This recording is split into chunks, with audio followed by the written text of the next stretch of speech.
Imagine you wanted to create the most powerful intelligence operation in human history. No black sites, no undercover agents, not a false flag. Something even bigger, on a global scale. To achieve that, you'd need to create a massive platform, and you'd need to get the general public to endorse it. Something so seductive that the people would voluntarily pay for it. You'd need a platform designed to extract deeply compromising information unbeknownst to its users. You'd make sure that powerful people like politicians and generals, judges, and corporate executives used it in secret, generating a permanent, searchable record of their indiscretions that could be leveraged against them at any given moment for political or financial gain. You'd put it under the control of someone with ties to foreign intelligence networks who would quietly extract hundreds of millions of dollars a year from the operation and remain almost entirely out of the public eye. And most importantly, you'd make sure that the entire operation was completely legal, hiding in plain sight. Ladies and gentlemen, that platform already exists. It's called OnlyFans.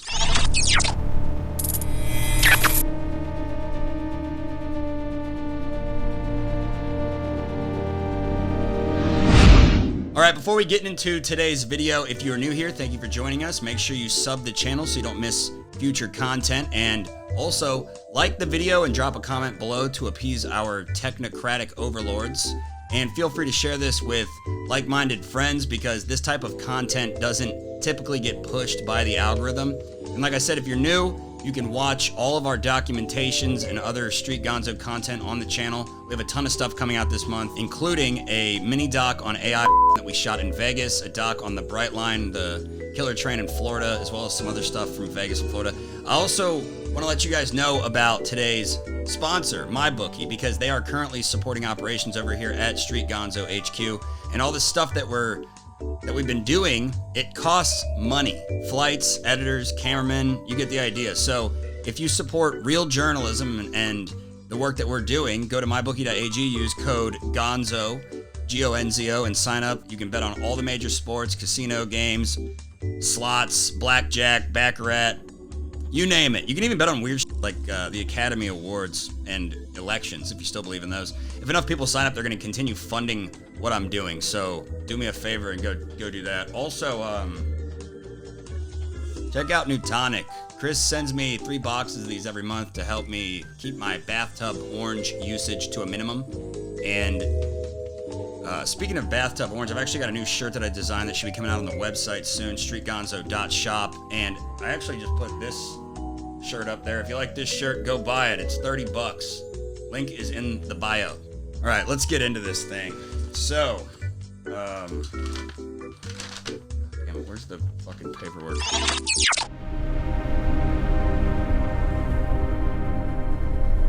In intelligence tradecraft, a honeypot, sometimes referred to as a honey trap or sexpionage operation, is a method of blackmailing a target by exploiting their sexual desires. The honey refers to the attractive bait, usually a woman with big tits, while the pot or trap is the actual blackmail operation that the target gets stuck in. So it works like this.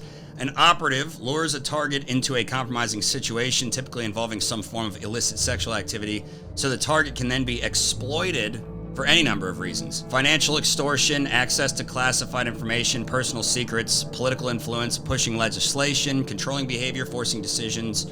This isn't a conspiracy theory. This isn't a movie. This is documented, verifiable history. And I'm going to give you some examples right now. During the Cold War, East Germany's Stasi ran what they called Romeo operations, deploying handsome male agents, such as myself, to seduce West German secretaries and government officials in order to extract classified documents. It worked repeatedly. The KGB relied heavily on what they called sexual compromat, the collection or use of sexually compromising information to blackmail their adversaries. Their methods included bugged hotel rooms, staged sexual encounters, and the use of trained female operatives who used honey trapping to control foreign officials, diplomats, and even heads of state. China's Ministry of Security has deployed what they call swallow agents, female operatives to target foreign officials. Most famously, in 2020, U.S. Congressman Eric Swalwell faced scrutiny over his relationship with a suspected Chinese spy who had cultivated relationships with multiple American American politicians through fundraising and romantic access. The Mossad has run similar operations, with one of the most well-documented cases involving nuclear whistleblower Mordecai Vanunu, an Israeli nuclear technician who opposed weapons of mass destruction. In 1986, he revealed details of Israel's nuclear weapons program to the British press and was subsequently lured from London to Rome by a Mossad agent posing as an American tourist, where he was seduced, then drugged, and then abducted. Vanunu spent 18 years in prison. And then, of course, there's Jeffrey Epstein, who intelligence sources have described as running what they called the world's largest honey trap operation, allegedly on behalf of the KGB and potentially Israel, although I think at this point we all know who he worked for. Epstein's operation has implicated nearly every billionaire and prominent politician that can come to mind. And these are just modern examples. One could argue that the biblical account of Delilah and Samson is the earliest example of a honeypot. It's a tale as old as time, folks. It's the power of pussy. The point I'm getting at is that honeypot operations are not paranoid fantasy. They are documented, repeatedly used, highly effective tools of geopolitical intelligence gathering. They've compromised military officers, scientists, diplomats, corporate executives, politicians, entire governments, and even biblical superheroes. So the question isn't whether honeypots exist. They do. The question is whether, in the digital age, has one been built at a scale that makes everything before it look like a prototype, and whether it's been hiding in plain sight this entire time.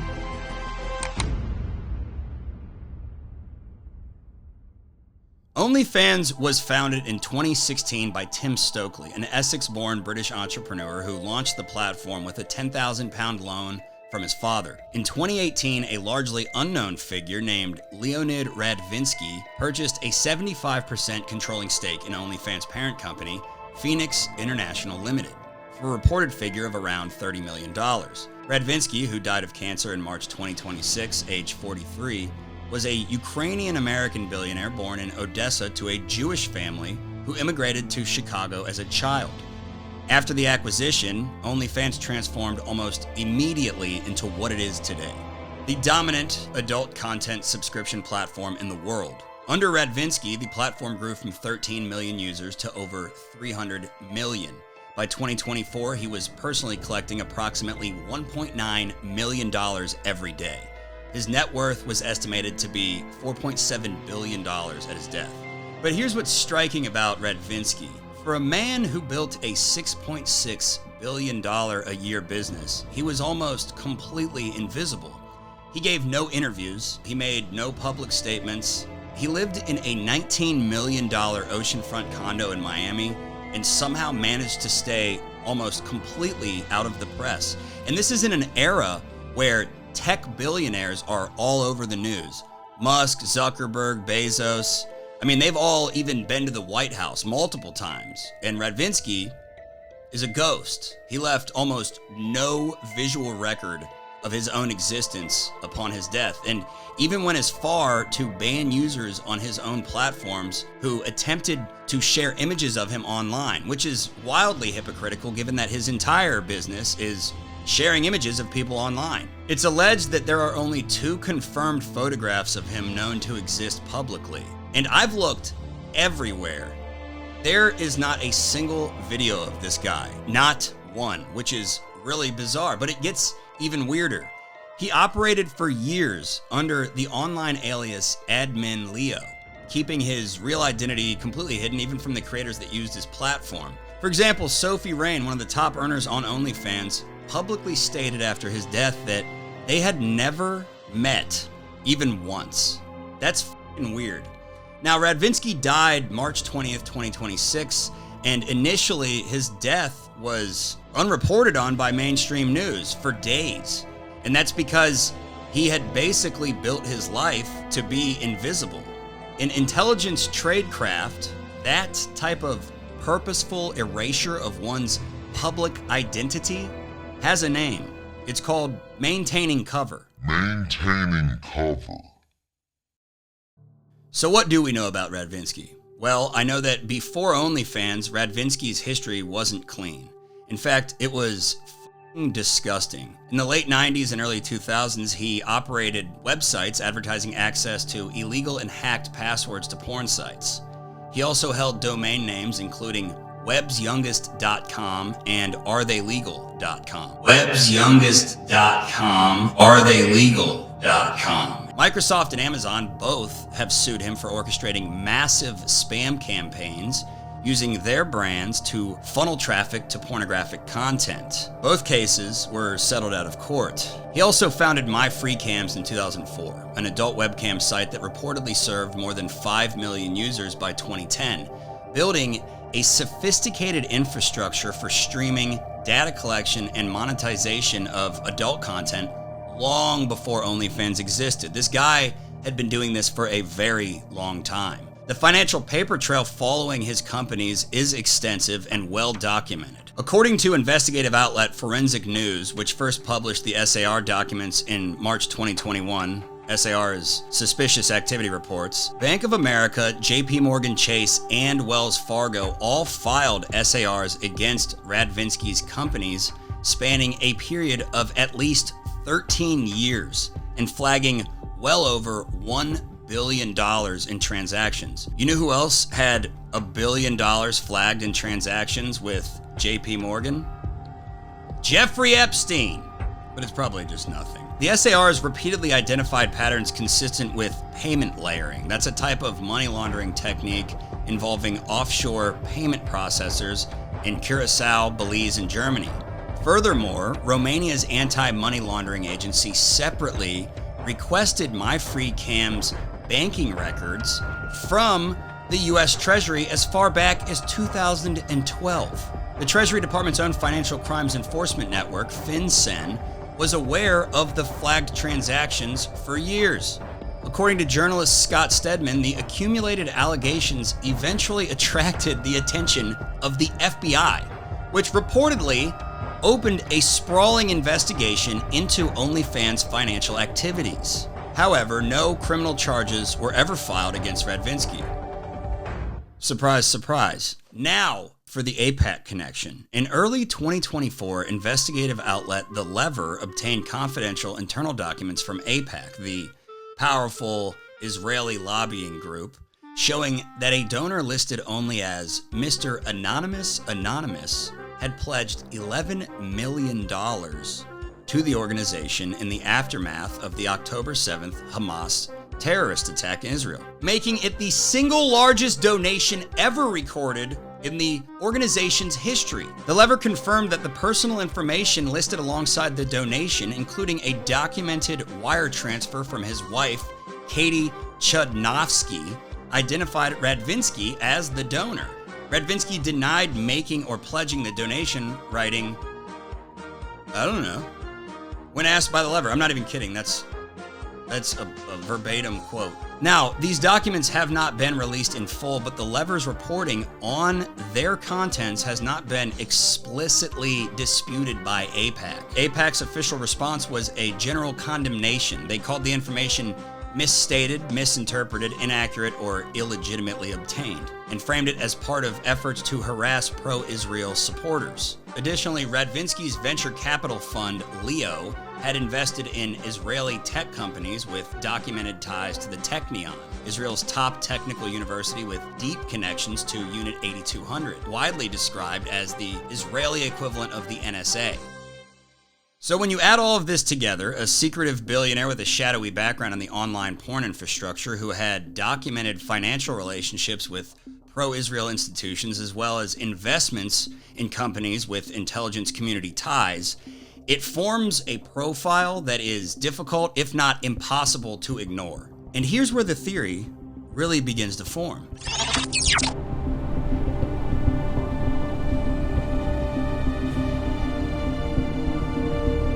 To understand why OnlyFans functions as an ideal honeypot, you have to understand what the platform actually collects from its users. And the answer is a remarkable amount.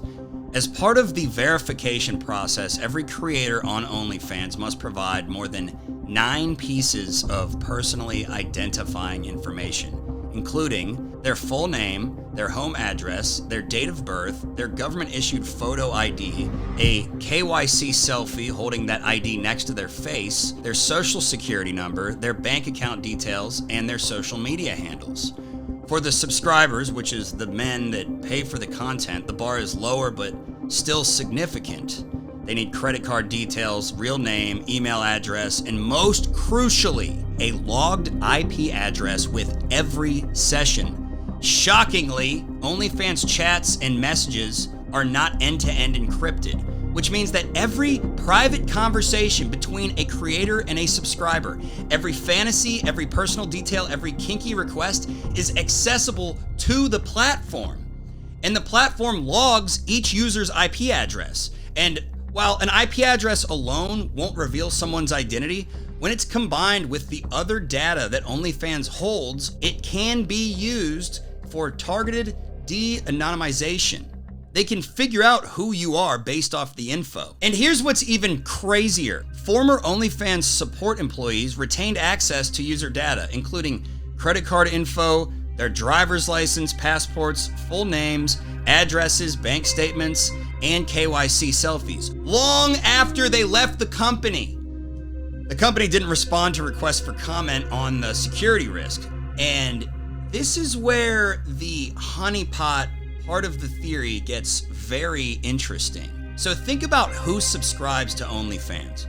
Ordinary guys, yeah, sure, but also politicians, military officials, federal judges, intelligence officers, government contractors with security clearances, executives at defense firms. I mean, Kristi Noem's husband. People that could be compromised if their subscription history was ever leaked. And they wouldn't just face embarrassment or potential career destruction, but loss of clearance and serious government blackmail vulnerability. And security clearance experts have explicitly flagged this as far back as 2020. Clearance Jobs noted that OnlyFans subscriptions could flag a clearance holder as vulnerable to coercion, citing the risk that their subscription history could be exposed and used against them, exactly as would happen in the traditional honey trap operation. In 2021, documents obtained by Crew revealed that the Secret Service was conducting daily monitoring of specific OnlyFans accounts in December 2020. The nature of the accounts and the reason for the monitoring was all redacted. That's suspicious. That reminds me of another honeypot operation where everything was redacted. I mean, come on, what are we doing here? The Secret Service monitoring of OnlyFans accounts was never fully explained, ever. Now, a traditional honeypot requires a decent amount of resources. Agents, cover identities, physical locations. The logistical challenge of running one at scale is enormous, which is why even the most sophisticated operations like Epstein's could only compromise a few hundred targets before collapsing under its own weight. Not to mention that Epstein and Ghislaine could, in theory, only really target individuals who were already high profile. On the other hand, a digital honeypot with OnlyFans architecture has no such limitations. It scales infinitely, it's self-funding, generating billions in revenue from the very targets that it potentially compromises, and it requires no agent network because the creators are doing the work for them. And it targets users indiscriminately, setting up potential future honeypot targets. Like if someone was on OnlyFans that was a nobody and 10 years later got into politics, there's already a trail of compromising information about them. And perhaps most notably, it offers complete deniability, because if anybody ever asks the question, is this a honeypot operation, you're gonna get the same answer. It's just porn.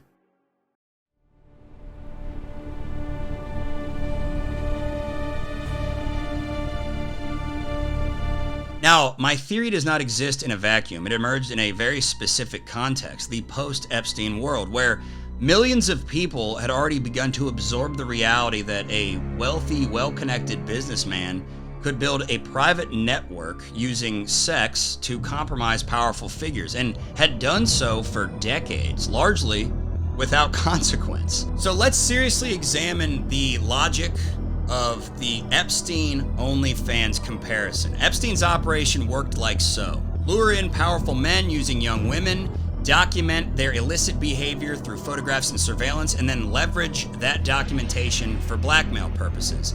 It was an analog honeypot, physical, personal, limited. My OnlyFans theory argues that the digital version of that same architecture is more efficient, more scalable, and more deniable in every conceivable way. Instead of flying politicians to a private island, you just create a platform where they willingly log into it from their home. You don't even need to photograph them with any victims, because you just collect their subscription history, their messages, their payment records, and their verified identity, all of which is given voluntarily. Now, there was a Reddit post that was widely shared and amplified all over the internet in the years following Epstein's death that argued Epstein's operation was most likely still running to this day in a different form. And that's where the timing comes into play. Epstein died in August 2019. November 2019, the first COVID-19 cases are reported. By March 2020, the entire country is locked down with nothing to do, and everyone is chronically online. Within 1 month, OnlyFans signups jump 75%. Within a few months, OnlyFans explodes from a niche platform to a global phenomenon. Meaning, if Epstein's operation was dismantled in 2019, its digital successor was already being scaled and ready to go right in time for the pandemic. And the transition was seamless. COVID magnified the operation and nobody noticed because there were no victims, only willing participants. So the theory essentially becomes this. Did the Mossad purchase OnlyFans in order to whore out an entire generation of women to help finance their Zionist agenda while simultaneously creating a global database of sexual blackmail for future control?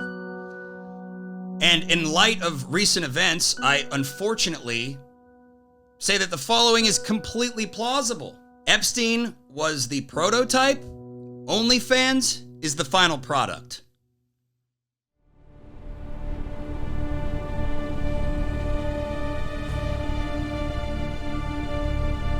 All right, now let's do what every good journalist is supposed to do and actually look at the weaknesses in this theory, because there are some real weaknesses, and then we can look at what my theory gets genuinely right. First and foremost, there is no official concrete evidence that OnlyFans functions as an intelligence operation. There's no whistleblower, there's no declassified government documents. Radvinsky's connections to Israel tech and lobbying groups, while real, are consistent with business and philanthropic behavior for a Ukrainian Jewish billionaire. They are not proof of legitimate intelligence ties. The platform data practices, while extensive, are not unusual by industry standards. Every social media company collects similar or greater volumes of personal data. The fact that OnlyFans holds compromising information doesn't necessarily mean anyone is weaponizing it. And then Radvinsky's secretive lifestyle, while unusual for a billionaire in his position, there is a mundane explanation. He built his fortune in an industry that attracts a lot of condemnation and moral scrutiny. So flying under the radar would have been a good business strategy, and it doesn't necessarily mean that he is operating in a covert capacity. And then there is the suspicious activity reports filed against Radvinsky's companies. While they are suspicious, they were put into context by financial crimes expert Moira Rusen. Moira told Vice News that SAR is not indicative at all of sex trafficking. Banks are not punished for filing what we call defensive SARs. Now, on the other hand, the scale of data collection is real. Is real.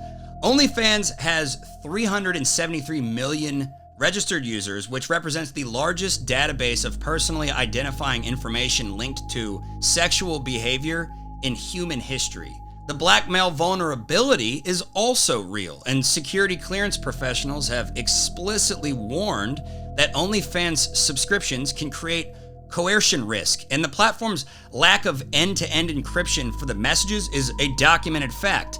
And former employees retaining access to sensitive personal data after leaving the company, in my opinion, is also unfathomable given the content the platform hosts. And one of the most damning pieces of evidence is the fact that the Secret Service was monitoring specific OnlyFans accounts.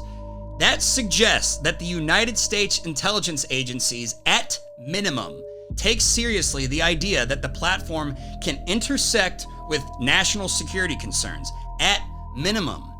Not to mention Radvinsky's documented early history with domain names linked to potentially illegal content involving minors like websyoungest.com and aretheylegal.com, meaning that the owner of OnlyFans was morally okay with capitalizing on borderline pedophilic content and at worst was actually a pedophile. And then when you add in the spam operations targeting Microsoft and Amazon, you see a pattern of questionable shady business practices. Then there's the historical precedent for exactly this kind of operation. A private, deniable network using sex, secrecy, and data collection to compromise powerful people. This isn't theoretical, it's documented. Like I said, the Stasi did it, the KGB did it, the Mossad did it, Epstein did it. I wouldn't be surprised if our own CIA did it. But perhaps the most important aspect of this is the fact that millions of women globally unwittingly funneled earnings to a platform whose owner spent $11 million on a lobbying organization that heavily advocated for military aid to Israel during a war that, according to Gaza's Ministry of Health, has killed over 50,000 Palestinians as of early 2026. If Israel was behind this, then they did indeed whore out the daughters of the world in order to fund a potential genocide in Gaza. The only genuinely new thing here would be the actual scale and the fact that the targets paid for the privilege voluntarily. So here's what we're left with: a platform that collects the verified identities and documented sexual behaviors of over 373 million people worldwide, run for years by a secretive billionaire with a murky past and deep pockets in pro-Israeli lobbying, as well as investments in companies linked to Israeli military intelligence, all operated without end-to-end encryption and documented data security failures, and actively monitored by U.S. intelligence agencies for national security reasons that have never been publicly explained. If someone wanted to build the world's largest honeypot, the most efficient, most scalable, most deniable, and most profitable blackmail infrastructure in the history of the world, OnlyFans is exactly what they would make. Now, my producer argues that the honeypot angle is only half the story. The other half isn't about blackmail, it's about something slower and arguably more damaging: societal erosion. And she wrote this, so I'm going to read it in her voice. Think about what OnlyFans and platforms like it have done to the basic architecture of human relationships. A generation of men now have on-demand access to intimate content from real women they can message, tip, and interact with, without ever having to develop the social skills, emotional vulnerability, or effort that real relationships require. The result is a male population that is increasingly socially underdeveloped, romantically disengaged, and by extension, less likely to form the partnerships that lead to families. Reproduction rates in the West are already at historic lows. The U.S. birth rate has been declining for over a decade. Whether OnlyFans is an accelerant is debated, but the correlation is hard to ignore. On the other hand, women, many of them young and many of them economically precarious, are being incentivized to commodify their bodies and their intimacy at a scale that would never have been imaginable even 30 years ago. What was once private is now a revenue stream. What was once intimate is now a subscription tier. Whether that's liberation or exploitation depends on who you ask.